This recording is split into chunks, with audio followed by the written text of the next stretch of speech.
Namo tassa bhagavato arahato samma sambuddhassa. Namo tassa bhagavato arahato samma sambuddhassa. Namo tassa bhagavato arahato samma sambuddhassa.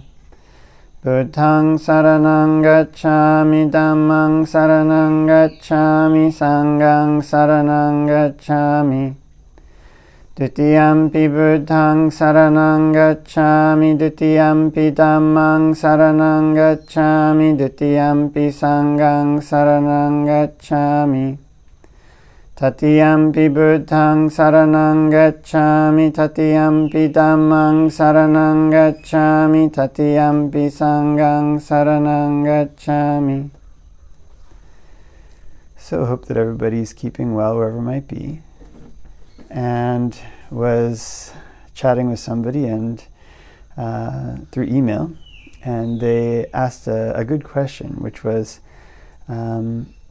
they've been meditating for a number of years, for a long time, and said that, basically, just paraphrasing here, that the practice felt a bit like it had kind of plateaued, and that there was quite a lot of tension in the body when they sat, and that there's all these different techniques or tricks that one can use in meditation, but that they basically didn't seem to be working.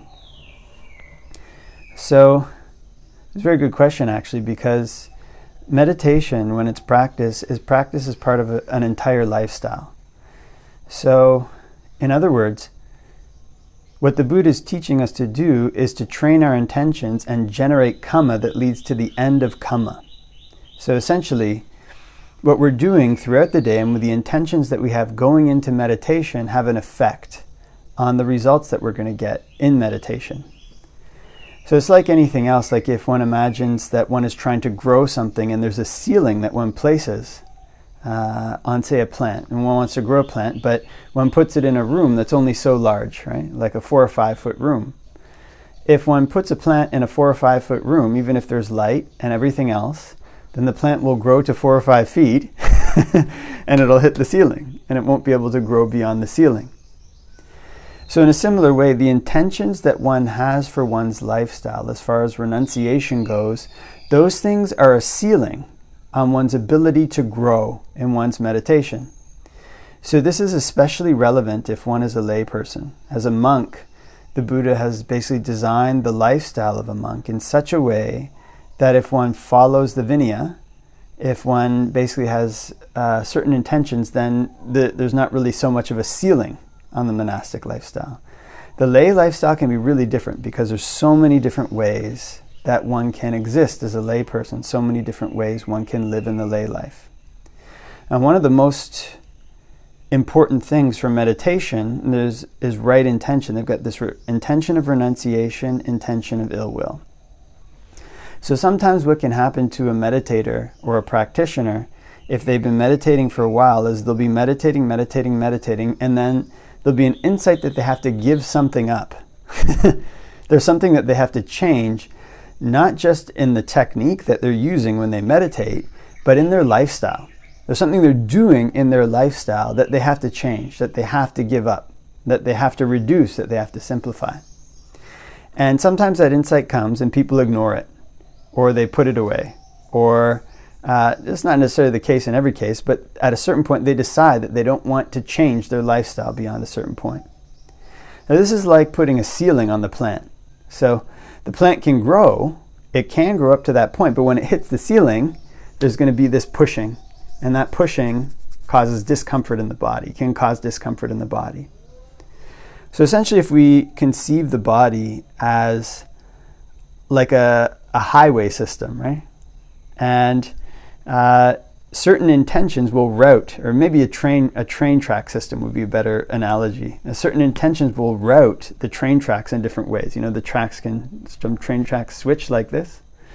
So basically, if we've already set an intention in our minds that our lifestyle will be a particular way, we're not going to change that lifestyle, then we have this intention where we're going to be trying to meditate to to get more benefits from meditation, to develop dispassion, and for people to develop samadhi, these kinds of things, that intention butts up against the intention not to renounce. And this intention is we've already decided we're not going to renounce. So we're not going to change our lifestyle.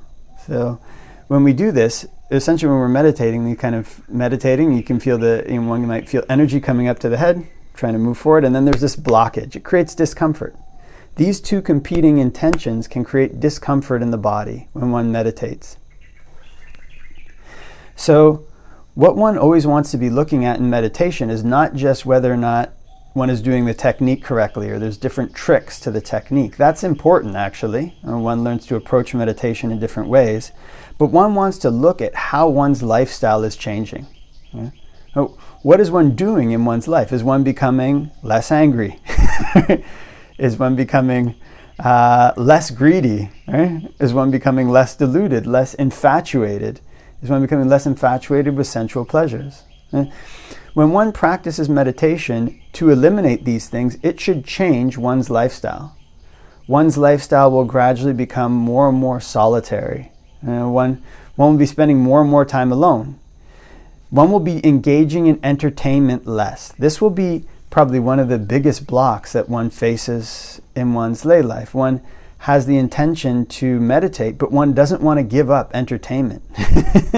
And one is still, going to a lot of movies and, dinners, and one's expanding one's social circle in terms, and the things that one is doing in one's social circle are not related to the Dhamma. They're more related to what most people do. The lay life or life is usually built around external sensuality. So if one is socializing with people, one's talking about sensuality, one's engaging in various sensual things, when one associates with others, and one is kind of engaging in various entertainments that are based on the glorification of sensual pleasures. And one doesn't want to give that up. One doesn't want to change that aspect of one's lifestyle. This right there is a block on one's progress in meditation. It's not that one can't meditate at all, it's just that it'll reach a ceiling and not go much further. So remember when I was a young man, I was kind of meditating, and this is good. I kind of devote more of my time to meditation. One can try to solve more of one's problems with meditation. And there was this time when it was Friday night, and I was a young man, and usually Friday nights, if you're a young man, are the time when everybody's calling.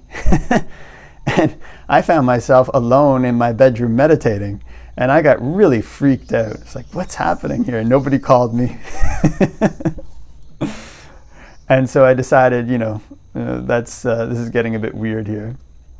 So an intention like that, a fear like that, of renunciation like that will put a brake on meditation. So this is one thing. One wants to look at one's lifestyle. Where was it that one's afraid to give things up, and to make one's life more in line with the Dhamma?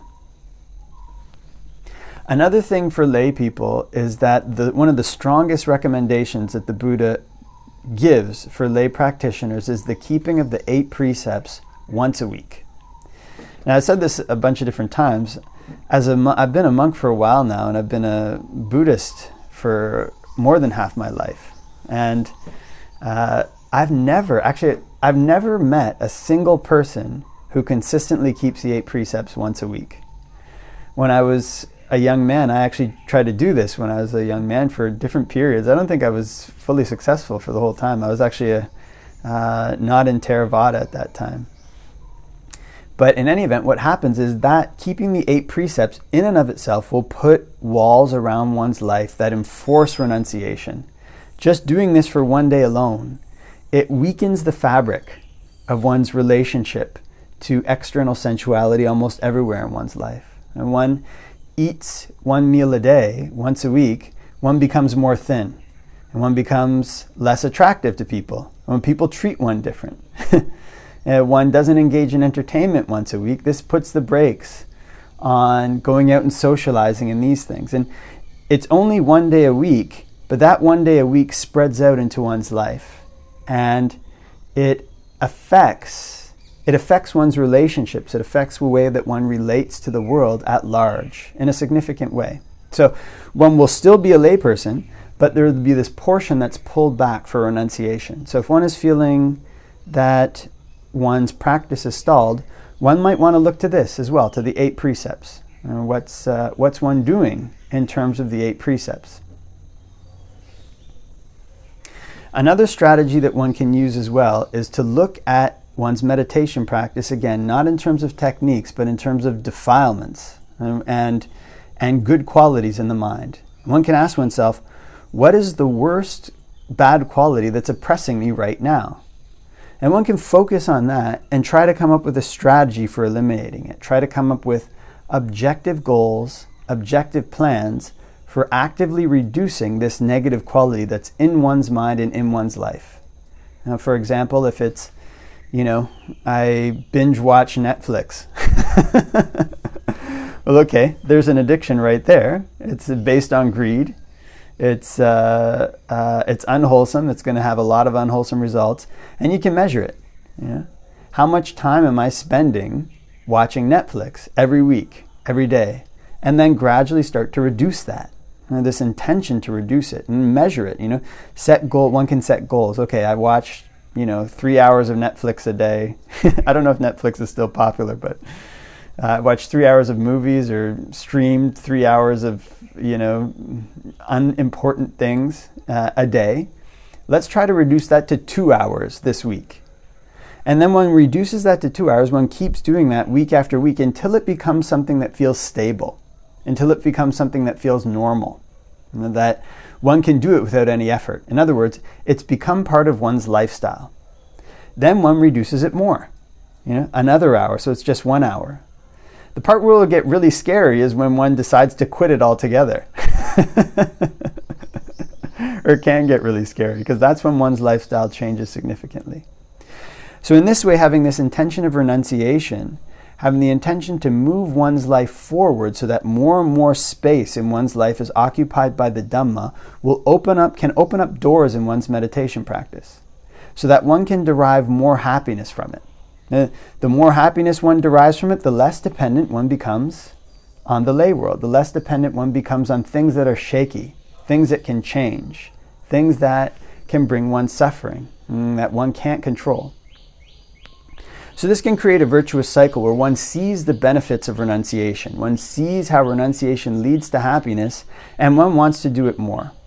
So there's this sutta where the Buddha says, when he was still an unenlightened bodhisattva, his mind didn't leap up at renunciation. It's because he didn't see the benefits of it, and he didn't see the dangers, basically, in not renouncing.